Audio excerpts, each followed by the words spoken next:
Hi, I'm Ray Romano, and I've known Harry Freedman for a long time.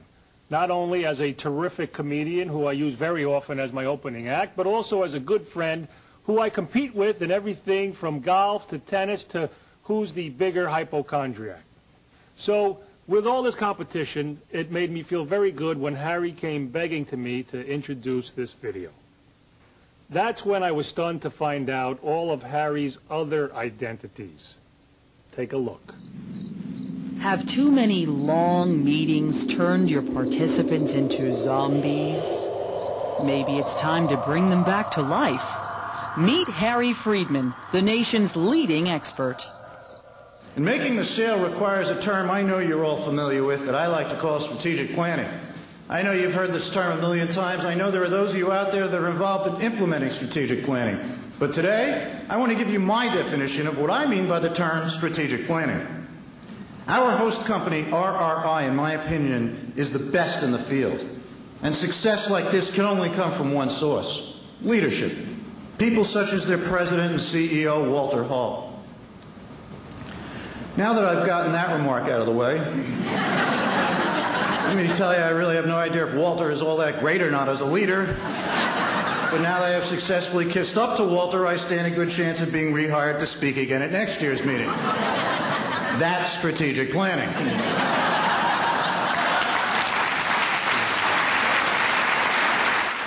According to front-page profiles in the business sections of the New York Times, Miami Herald, and International Herald Tribune, Harry Freedman, M.D., Ph.D., J.D., has been a doctor, a consultant, a top stockbroker, and a motivational speaker.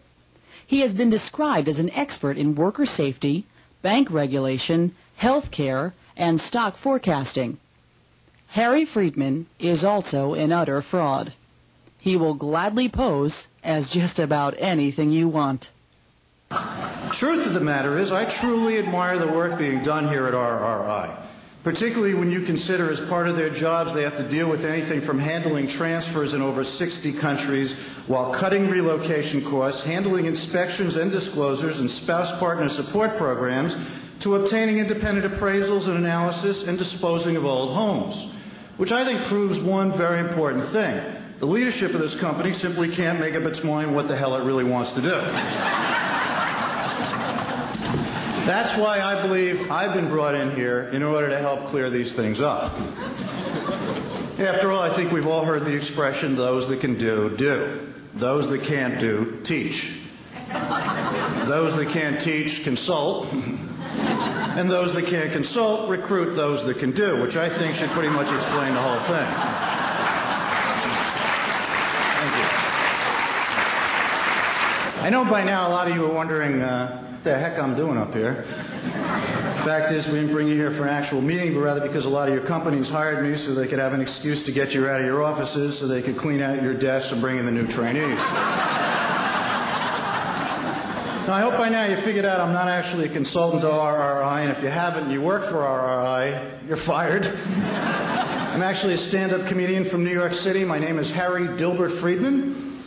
Thank you. That's actually my stage name. My real name is Biff Wilson. And the reason I'm really here today is to talk to you about Amway products. Our next speaker, Dr. Harry Freedman, is actually an old friend of Ed's. We've asked him to say a few words tonight about Ed, as well as to talk about some ideas that will help the next administration continue the tremendous legacy. Please welcome Dr. Harry Freedman. First of all, I wanted to say what a beautiful and great hotel this is here. I'm actually staying here, and I'm having a great time. I figure anytime you can spend $17 on an English muffin for breakfast and sign it away at Alfred's expense, you're having a great time. By the way, for those of you that are from out of town, I would like to welcome you here to New York City. There is, of course, beautiful culture in New York. If you get a chance, the Museum of Natural History just opened up a new exhibit. I went there. It's an amazing thing. They have a chair that was made entirely of bubble gum, and I reached underneath, there was a little wooden desk. I do want to say one thing, however, which is based on Ed's personal grooming habits, and that is if he spent as much time on his speech as I know he did slicking down his hair tonight, I think we are in for a very long and entertaining evening. The fact is, Ed has a very powerful way with words. He always has strong messages in his speeches, such as advising freshmen during matriculation that 20% of them will meet their future wives at Alfred. What he fails to mention is 62% of them also meet their future ex-wives at Alfred.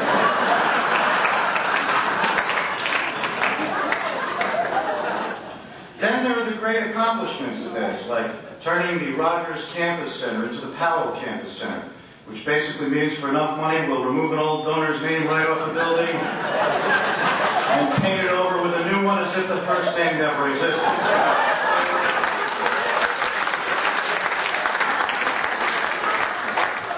As one of the country's foremost experts on sports fitness, my next guest treats many famous athletes and celebrities. He's a member of the National Board of Sports Medicine and the author of this bestseller, Cut to Win. Please welcome Dr. Harry Freedman. Well, okay, Super Bowl Sunday. A guy's hurt, but you know you can give him... Would you give him painkiller to get him through one game?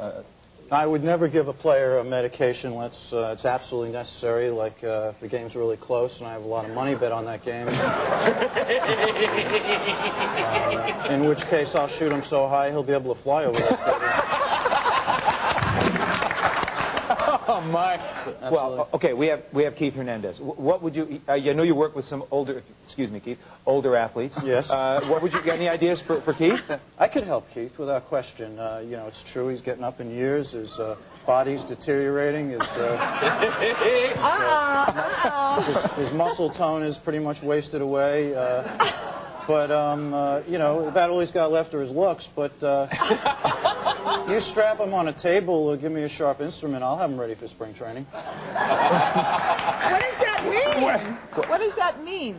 I can't explain it to you, Sally.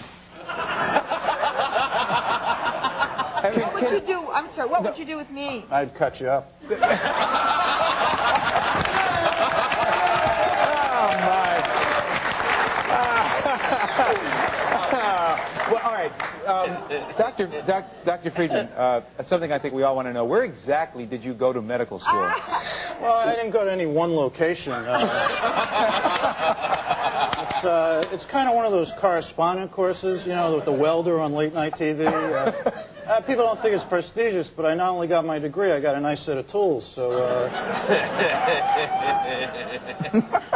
I mean, where did you find time to even write that book? Well, I think that's best answered by reading my next book, which is entitled Managing Your Time in Prison.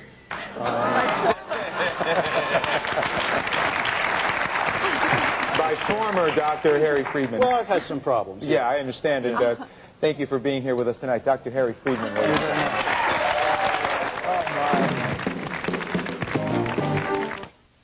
Thanks, man. It's nice to get out and meet the readers, you know? Yeah, it is. Hey, what are you doing? No, nothing. Let me ask you something. Did you read the one about Hey. No cuts. No. I'm with him. No, you're not. I've been staring at the back of this guy's head since 6 o'clock this morning. Maybe you should have brought the jumble. No cuts. No, I'm not cutting. Look, I'm sure you are, sir. Move along. yeah, back of the line. Who do you think you are? Look, I'm Ray Barone. I work for Newsday. I'm covering this thing. I'm a reporter. Good. Give us a report on the back of the line.